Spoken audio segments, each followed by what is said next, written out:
this is where we raise our laying birds.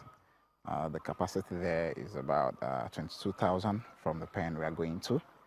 And AP Farm is also into farm consultancy. Basically, what we do is livestock production and processing, agro-allied products, and farm consultancy and training. In this pen, we produce 100 crates, and in the other one, we produce 125, 250 from this pen, and the other pen down there, we produce more. But when you bring all of them together, we are doing 400 per day. Now, you talked about your own experience and how it has come to play in this business. Nigeria is making so much noise about diversifying the economy and agriculture being a veritable option for that. Are we really prepared technically to go that route? Yes and no.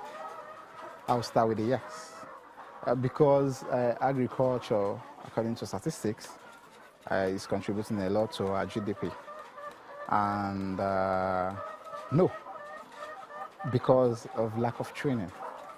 No, because of lack of infrastructure. No, because of access to finance. No, because it's not just about agriculture. When people say that agriculture is the next thing, I disagree sometimes. My reason is simple. We need to look at our agriculture from a point where all the value chains are incorporated together to achieve a goal.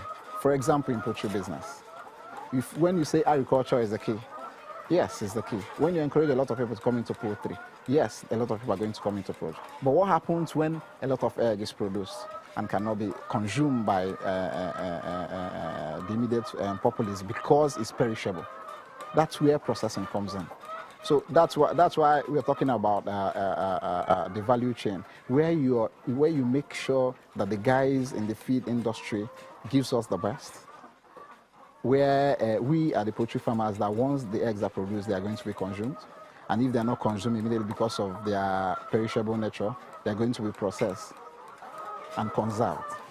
But what we do in this country is, this one is the in thing now. Everybody rushes in without a master plan, without a future. Do you understand? Like processing. And when all of us produce it now, like the case of tomato, and nobody is going to consume it, the price drops and the farmer begins to suffer. Now, since you talk about processing, Nigeria still records high post-harvest losses in a wide array of our agricultural products, poultry inclusive.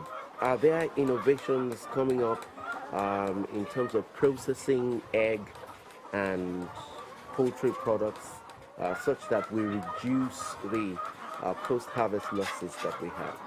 Like in Europe, I know they're already processing egg into powder, separating the yolk from the egg whites, depending on what you want.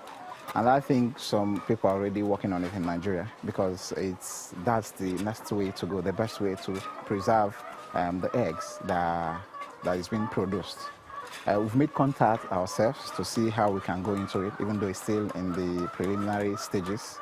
But the challenge we had, or we are still going to have, is that these machines are going to be powered. And here, we're still having challenge of electricity. And to get in such machines and you cannot power it, doesn't really make sense. But we're also looking at another option, which is getting smaller machines from China, which is affordable and sizable, that we can use to start.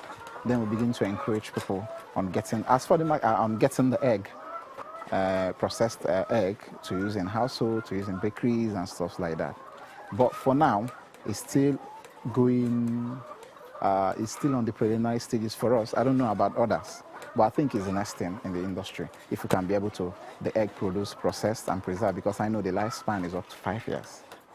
That will go a long way in reducing losses that the farmer incur, especially during glut period. And how many birds do you have on this farm? They are in batches. We have white dicker here, about 5,000. And here is brown pullets, about 8,000 in this pen, and we have about another 2,000 in the other pen, making a total of 15,000. But that's not our full installed capacity. Our installed capacity on cage is 22,000. Then we have for the resin pen about 5,000. So when you bring it all together, you're looking at 27,000. But currently, the birds we have, because we've sold off some of our spent layers, is 15,000. I see that we have some white birds and then some brown birds. So what's the difference? Well, okay. These are brown pullets. These generally what you get in the market. This is what most people know about. But the white decaf are not just they are not that new in the market, but they were introduced to us when we went for a program in Abeokuta by CHI. Because what we're looking at here, we are in tropics, and one of the biggest challenges you have down here is heat. During February, March, when the weather is so hot, you tend to have higher mortality. But with the white birds, they can absorb heat, they can fight more than the black or the brown birds. So that's why they are here. Some people come in and say, this thing is not broilers. But when you look at them, you find out that there are eggs there. They're already laying, and they are more resistant to heat than the brown and the black one. Now, we want to go into agriculture, and a lot of people are seriously considering coming into the poultry business. Now, tell me, what does it take to do this business? Passion or money or both? I think the answer is both. Both in the sense, but passion comes first. Because without the passion, invest all you have, you're still going to exit the business. Passion is the key in everything you do in life. I think if I hadn't the passion for this, maybe I would have exited this business a very long time ago.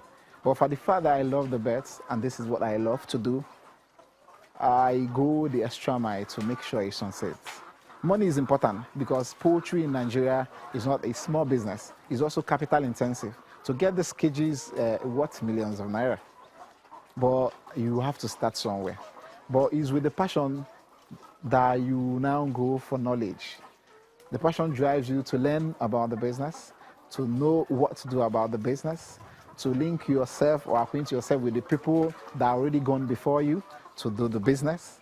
Then you talk about the money. Some people have money, but they don't have the time. You know, is it sustainable to run this business by proxy? Of course, agriculture or poultry farming generally have grown where you sit in the farm from morning till night. I mean, why is there information? Where is there books? Where are they training facilities? I think anybody can do this business if you have the passion for it. All you need to do is to undergo training or even get your staffs to be trained. Like the thing where there's a program we are running at AP Farm that we are still gradually going to get to the masses. One of it is our prototype. We are still working on our prototype to get a system that can work without the business owner. Instead of working in your business, you work on your business. Like presently, I basically work on my business, not in my business, because I have staff that now do the technical jobs, the day-to-day activities of the why I look over all the activities that goes on here. And in order to do that, I also keep educating myself, improving myself, getting the latest information or knowledge on how to handle this business. So you can do this business by proxy if you have the right people on ground and the right consultants to help you succeed. So tell us about your journey with the Bank of Industry. How and when did it start? Last year, Bank of Industry came up with a program, YESP program, Youth Entrepreneurship Scheme program for youths in various businesses to encourage entrepreneurship. So when I heard about it, I applied online, was accepted, and they trained us for 6 months online with a Kenyan company, AMI, on general business techniques, business models, business plan, and stuff like that, just to get you ready for the business. And after that, we're asked to come up with a business plan and proposal for a loan of one digit interest rate, which I did. And by September last year, I think I was almost through with the applications. Then they did their own processes and so on. And by March, I was funded.